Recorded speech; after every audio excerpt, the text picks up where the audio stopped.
Hi, I'm your host David, and welcome to another episode of the Edge, a Leader Show. We're happy to have with us Miss Karla Congson, the CEO of Agentiiv. Welcome to the show, Mr. Congson. Oh, thanks so much. Happy to be here. Well, it's nice to have you. To start us off, can you tell us more about the work you do at Agentiiv?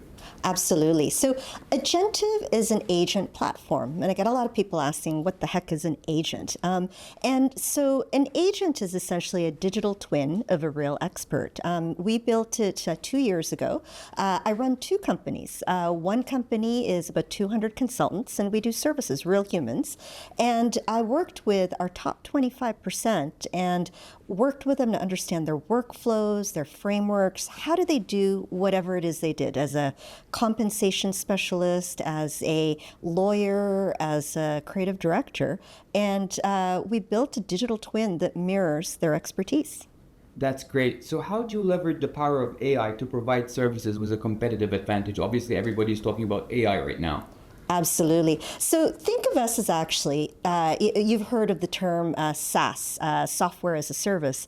Think of us as service as an AI. And essentially what we do with these digital twins is that organizations can increase their capacity by having access to over 120 new workers that reflect the domain expertise of real people. And that does something amazing for their people. So mid-market companies can suddenly punch above their weight. So imagine you're a company with 200 people, but you can compete against a competitor of 2,000 because each of your highly talented experts have 100 digital twins at their disposal. More importantly, what we've done to make us competitive versus other services is we've built enterprise first. So we made sure everything was secure. Everything is at the level of enterprise security and integrity that large companies want. And often, this type of capability is out of reach for mid-market companies. It's too expensive, it's too complex, and they just can't afford it. But we built it in a way that even small and medium businesses can access this technology, like I said, to help them punch above their weight. That's very nice. Can you tell us, you were recently a finalist in the 2025 RBC Canadian Women Entrepreneur Awards. Can you tell us, how does it feel to receive such a designation? Well, it engenders a few feelings. The first is validated. And so to be recognized like that is a privilege, but it also recognizes that what we've built is important, that it matters to people, and that it's making a difference. The second is humbled. When I take a look at some of the other organizations and women that have won the award, but have been established for 5-10 years, it's incredible what they've built, and it's just amazing to stand shoulder to shoulder with such leaders. That's great. You obviously have a lot of experience. Can you tell us, what is your biggest achievement?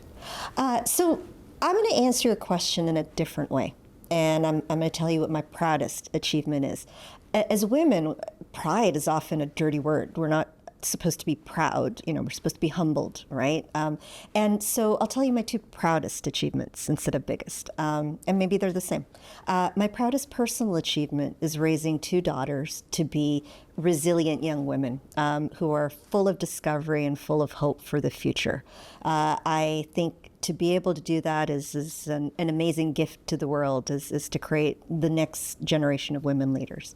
My proudest achievement from a business perspective is actually launching a new program through our company.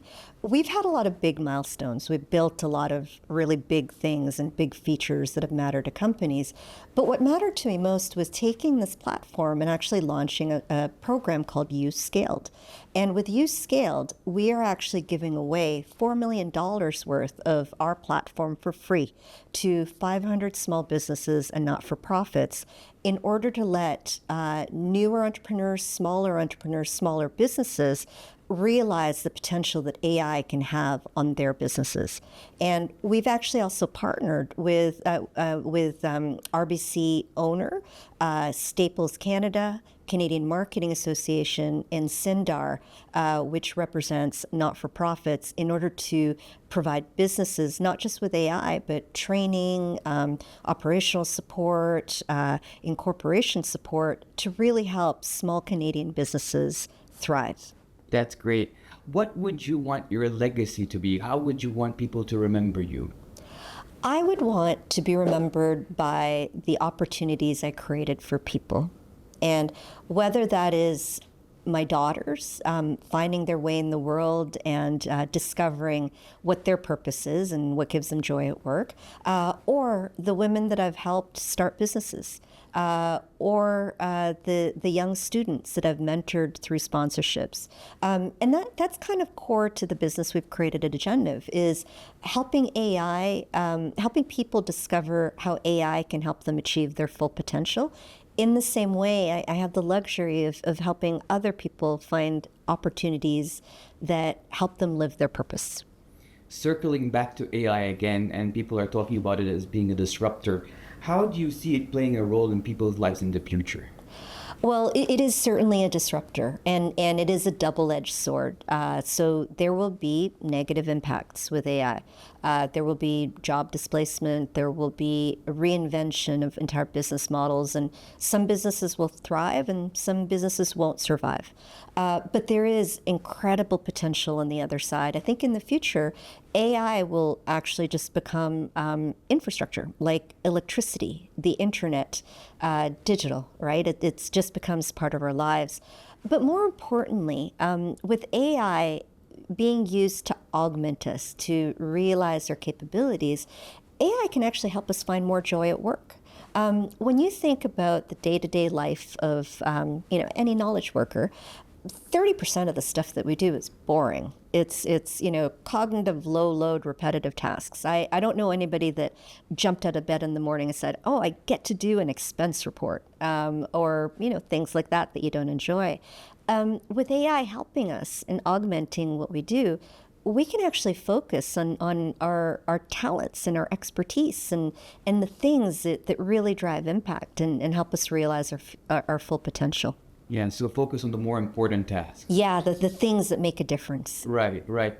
What advice would you give other women entrepreneurs who want to follow your path? So, my favorite definition of an entrepreneur is that they are dreams in motion. And, you'll never feel like you're actually ready. So, my first piece of advice is, don't wait until you're 100% ready. Don't wait until you've got 100% of the technical skills or the idea. Leap in. Make sure that it makes business sense, but don't wait until you're 100% and just start is one of the core things. The other piece of advice is start true to your values. Understand what values will drive your organization, and don't build the business based on what Silicon Valley or investors expect, but build it on something that you would be proud of because it supports your values. And so I would say the third piece of advice that I would say is decide on who it is that you want to serve versus those that are easiest to sell to. Because if you're selling to those that you want to serve, you're building in a bigger idea. You're building in a belief structure, something that gets you excited. And when you find your purpose in what you're trying to build, you're going to build something great. That's interesting. Thank you so much, Ms. Congson, for joining us for this interview. Is there any other thing you'd like to add before we conclude?